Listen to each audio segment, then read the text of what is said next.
amanya nze Nasona Juliet kwasaganya ebyokulwanyisa akawuka ka Mukenenya mu district yaffe y'Ewakiso. Olwaleero tubadde wano mu Lukwanga tugezaako kwasaganya ba ghetto youth okulaba engeri ki gye bayinza okuziyizibwamu endwadde zino ezikwatira awamu okuva ku muntu okudda ku mulala nga mwe muli n'endwadde eya Mukenenya eya HIV.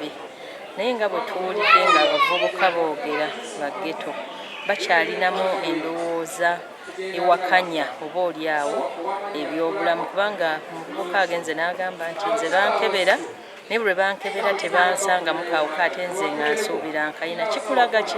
Kikulaga nti omuntu ng'oyo akyayongera okwegatta nga takozesezza kondomu, kubanga ye atakozesezza bugali mpitawa. Ne weesanga nga kikuwa ekifaananyi nti abavubuka bonna bwe batyo. Ensonga lwaki akawuka kakyatulemeddemu, bwe tubasobozesezza ku ddagala ery'okuziyiza okufuna akawuka ka Mukenenya ne tuyita PrEP, babitwala ng'ebyolubalaato. N'olwekyo tukyalina omulimu munene okulaba nga tusomesa abantu bano abavubuka, so nga ate emyaka 3-4 akawuka ka HIV kabaddewo nga twongera okusomesa abantu. Naye era abantu naddala kati abavubuka bakyali bubi. Bwogeza nga mu disitulikiti yaffe mu mwaka guno 2025 twafuna akawuka akapya 955, naye nga mwabo abafunye akawuka bwe twakebera mwaka omulamba wakati w'655 bavubuka wakati w'emyaka 14 okutuuka ku myaka 3. Kikulaga nti akawuka kakyali k'amaanyi nnyo mu egyo emyaka, era beetaaga okwongera okumanyisibwa engeri y'okekuumamu. So nga ate omulamwa guli nti end HIV by 2030 ekikyali eky'olubalaato. Bwe tudda ku bamaama era weesanga nga bamaama bano abazadde abaana abato abafunye akawuka, kuba mu disitulikiti omwaka gwonna twafuna babebi abali wansi w'emyaka 5 abafunye akawuka nga bakajja ku bazadde baabwe 79. Ate bw'otunuulira statistics nti bamaama abo abato era still be bazadde abaana abo ne batagoberera amateeka g'abasawo ne baba nga bafunye akawuka. Ate ng'ekigendererwa kyaffe ekya PMTC twagala okulaba nga buli mwana azaalibwa omuzadde ng'alina akawuka ka Mukenenya, omwana oyo tafuna akawuka. Naye tukyalina olutalo lw'amaanyi okulwanyisa akawuka ako, era tujja kgenda mu maaso tweyama okwongera okugenda mu bitundu byonna nga tubunyisa enjiri eyo. Ekirungi kye tulina nti n'eddagala weeriri. Kati tulina PrEP ow'empeke ne tulina ne PrEP ow'empiso. Emitendera mingi gya njawulo, empiso 2 mu mwaka ng'ate oli mu katyabaga k'okufuna akawuka ka Mukenenya. Eri abo abavubuka, eri abo banneekolera gyange, eri abo abantu abo abali mu katyabaga k'okufuna. So tubakubiriza bajje mu malwaliro twongere okubajjanjaba, twongere okubabuulirira, twongere okulaba nga tulwanyisiza wamu akawuka ka Mukenenya. Ekyasibyeyo siriimu abantu abasinga bonna obwongo ekibanywesa omwenge kyekikola ekintu ekyo. Singa bakendeeza ku mwenge basobola okukola ki okuba mu kintu ekyo, naye banayongera omwenge okugwongeramu obwongezi mu tawuni nga tewakyaliwo n'amateeka, ekyo kiba kifu. Mbeera ki gye bakozesa esaasaanyizo ennyo siriimu? Esaasaanyizo siriimu gye bayita enjaga, omwenge, okibulesa mukama wange njogera ebintu nga mbijja ku ntobo yange ya mutima gwange, kubanga mbakoleramu nnyo ebbanga, kuba nze ndi mutunzi wa ngatto. Tuliddeko ne ku Kirindi. Bagenda Kirindi ku muntu ogwo, abantu 3 ne bagenda ku muntu omu, kiba kirungi nnyo. N'omukazi abaddewo awo ng'agamba ati abaddewo awo ng'era ali bamuwandisa n'omuwandiika ng'agamba ati gambe enkozi gye bamukozesaamu kati yaggwawo, takyali muntu.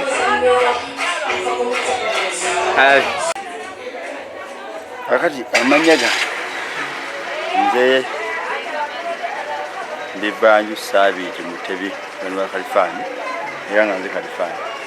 naye okusoomozebwa kwe nnina mu ghetto awo abakulembeze bateeka ku baana empiiga ng'ate beekolera emirimu gye bona kyewa kuba kati nze nsobola okukeera ku makya neŋŋamba abaana kasasiro yakole ki aveewo tufune embeera entuufu. Ensonga endala y'okusoomoozebwa abaana bandi bataddeko etteeka eritagenda ku bakazi ba kirindi ne bagenda eri gye bakolera kuba beetunda abamu bakola biki balina enjaga yaabwe naye nga ensooka okusabira ddala ng'abasawo b'obulamu bandisenga nnyo emmanga awo ne balaba mbeera ki eriyo omwana omuwala okuba nga ali ku sigala wanaatamira ajja kugwa ku kkubo n'abatabivu banne bonna obasanga bamwebaseeku kati awo ensomooza yange nze nga kiyamaani kubanga nze neebaka obudde bwange butono nabo omulimu gwabwe kunoonya kufeffetta nyumba ku nyumba kubanga ekisooka babeera ku byalo kufeffetta ne babanoonya ate ne babasangira abalwadde ne babasukuma ku malwaliro oluusi tuba n'obuddagala obusookerwako tulina nabusaala betutrainings betuyita choose extension health workers betwayongereza ku ba BHT so tugamba nti tusazeewo tugende ku ground mu community tukozesa ba BHT bakyuzi bannaddiini bapoliticiani abakulembeze tulaba nti tulwanyisa obulwadde tubumalewo okuba tulina commitment ey'okumalawo obulwadde by the year 2030 ate ne ssente nazo abalwadde batufujjirira bambi batuwadde ssente ebbanga ddene emyaka mingi naye ekituufu obulwadde tukyagenda mu maaso nga tufuna nnyo cases ng'eza siriimu eza TB eza malaria kati nabo batandise okwesala kubanga batuyambye ne batuuka ku hairaki kati mu mbeera eyo naffe pennyini mwine eŋŋombolwa legama okwebereramu kati naffe tulina okwebereramu okubira ddala wansi mpaka ku top naffe gye tutasobola kutuuka kuba tusobola kutuuka everywhere. Yes. BHT okusoomoozebwa kw'ensanze nga nkunga abavubuka sooka byonna abavubuka bambirigo bakunga era ebiseera ebisinga mbakubiriza nnyo baagale obulamu bwabwe okusinga byonna naye obakunga n'obaddiŋŋana era okukunga nga nze BHT kumenya nnyo era nga abavubuka baffe bakulemerako sibe bantu abakungika ajja nga asuubira ekyokufuna naye nga talowoozezza ku bulamu bwe naye yakubuuza afuniramu wa tuba nti okukunga nga nze BHT kunsoomoozezza nnyo nti mmenyeka nnyo. Fenga district ya Wakiso tuli mu lutalo lw'amaanyi okulaba nga twerwanako ate nga tulwanyisa akawuka ka mukenenya.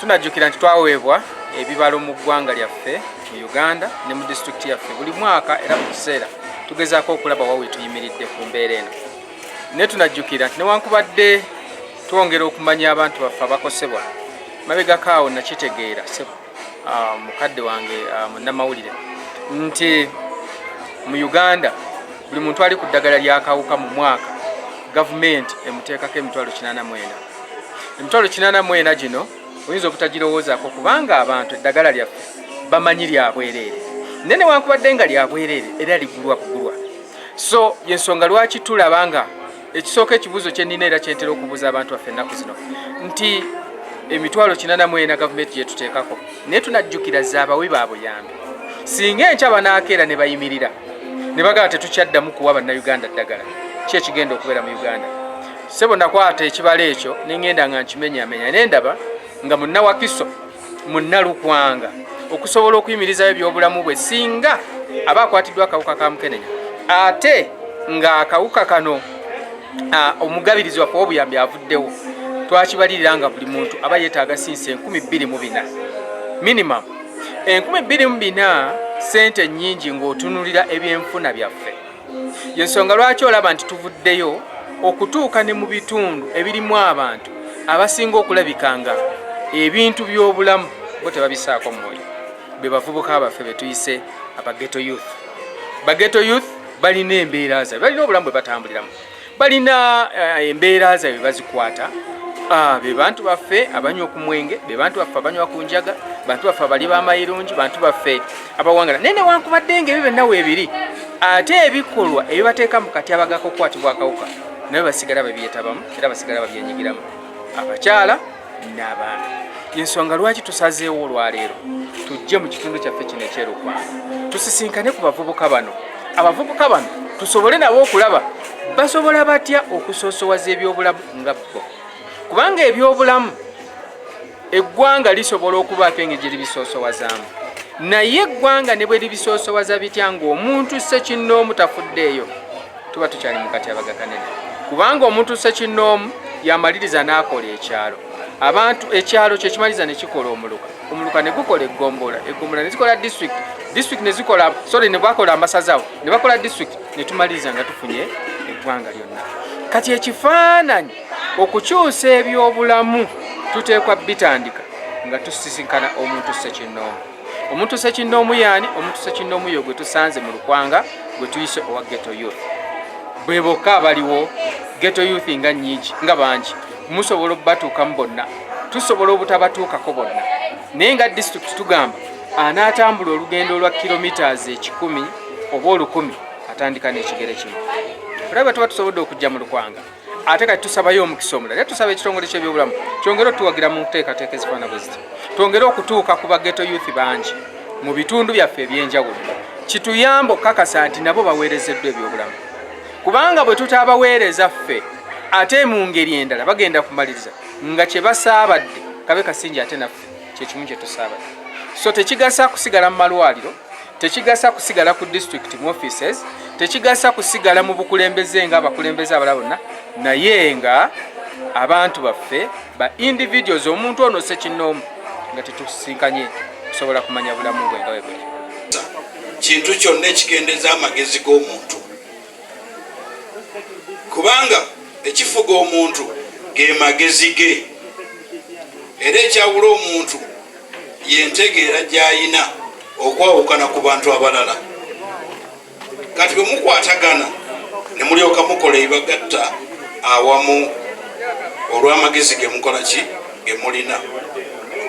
Naye gwe wayogedde noga nti eddiini ezimu ziga nti nywako kaki katono, ate ffe waffe mu Busiraamu tetukalina. Affe tugamba nti ekigaanibwa kyonna kiba kikoze eki, kiba kigaaniddwa. Ekitono nga kitamiiza, era kyekimu ekingi ekikola ki ekitamiiza. Kuba nange bye boogedde birungi nnyo, nenze ngaayogerera eddiini y'Obusiraamu. Waliwo pasito omu yabadde ayogera n'agamba nti, oba mukyala yabadde ayogera neerabiddemu katono, naye n'agamba nti awatali bulamu tewabaawo ddiini. Era kyekituufu, eddiini eyimiridde ku bulamu. Ffe mu ddiini yaffe y'Obusiraamu etambulira mu mpagi. Sebo bwe mataba, eddiini yaffe y'Obusiraamu etambulira mu mpagi, naye empagi ezikwata ku bikwatagana ku bantu n'obulamu bwabwe. Waliwo empagi 5. Empagi esooka kwe kukuuma omuntu nga mulamu. Omuntu ateekwa okuba mulamu obudde bwonna. Ekyokubiri, omuntu ateekwa okuba munnaddiini. Taba muntu wa buvunaanyizibwa atalina ddiini. Naye kinsanyusizza ng'abavubuka baffe bali bonna buli omu alina eddiini gy'akola ki gy'akkiririzaamu. Ekyokusatu kwe kukuuma omuntu, ekitiibwa ky'omuntu. Omuntu Katonda yamutonda nga wa kitiibwa, era ekitiibwa ekyo nga Katonda kyayagala omuntu atambuliremu ebbanga ly'anaamala ku nsi kuno. Ensonga ey'okuna kwe kukuuma famire zaffe. Omuntu amanye gy'ava ne gy'agenda n'abantu be n'ab'eŋŋanda ze bonna. N'olwekyo twebaza abasawo olw'omulimu gwe muze okutukolamu. Abasajja twali bagayaavu nnyo mu kuwerekera ku bakyala baffe nga bafunye embuto.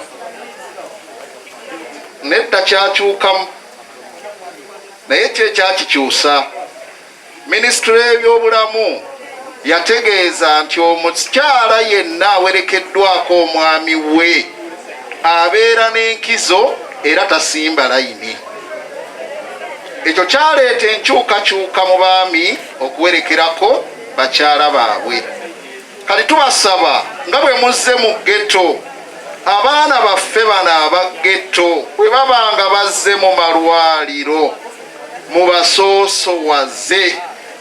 Mujja kubalaba nga tebakyasobola na kunywa biragalalagala kuba abamu bamanyi nti bye bibawonya n'endwadde ezibakola ki ezibaluma. Mwebale nnyo, mwebalire ddala. Bulamu Yesu Kristo yagamba nti omubbi tajja wabula okubba n'okutta, naye nze najja zibe n'obulamu. Yesu Kristo ekyamuleeta ku nsi kuno ffe abantu tusobole okubeera abalamu. Era bw'otunuulira obuweereza bwa Yesu Kristo ku nsi kuno, yasinganga kuwonya bantu. Yawonyanga abazibe b'amaaso, abaggavu b'amatu, abalwadde b'emisujja, abaaliko dayimoni n'abaali bakoozimbye. Tulaba nti Yesu Kristo yasoosowaza nnyo ensonga yaki y'obulamu. Y'ensonga lwaki naffe mu kkanisa eyaffe ensonga y'obulamu tugitwala nga nsonga nkulu, era y'emu ku nsonga ezatuleese wano, kubanga twagala tukulembera abantu abaki abalamu. Abawanvu ennyo ngamba abampi mu maaso, abawanvu emabega. Toyanzeege buli asobola okujja jangu Buli asobola okujja mu kifaananyi. Kikasa ajje Bible n'ebyo omu Advent agenda okwogera ku lwaba Adventist Church.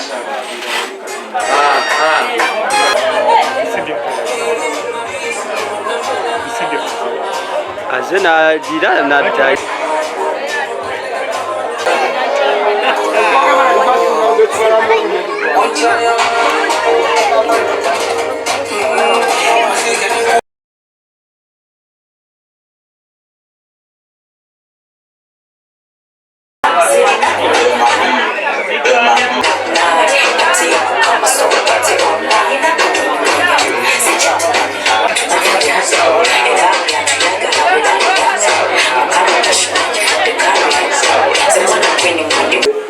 Malwaliro baffe era tuyagala nnyo okuziyiza eri abo abatannafuna.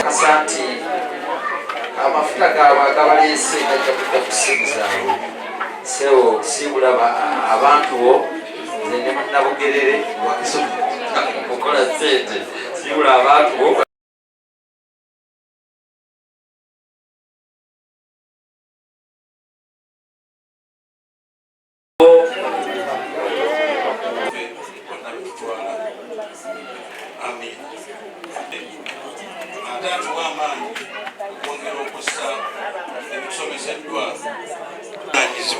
bwe balina eri obulamu bwabwe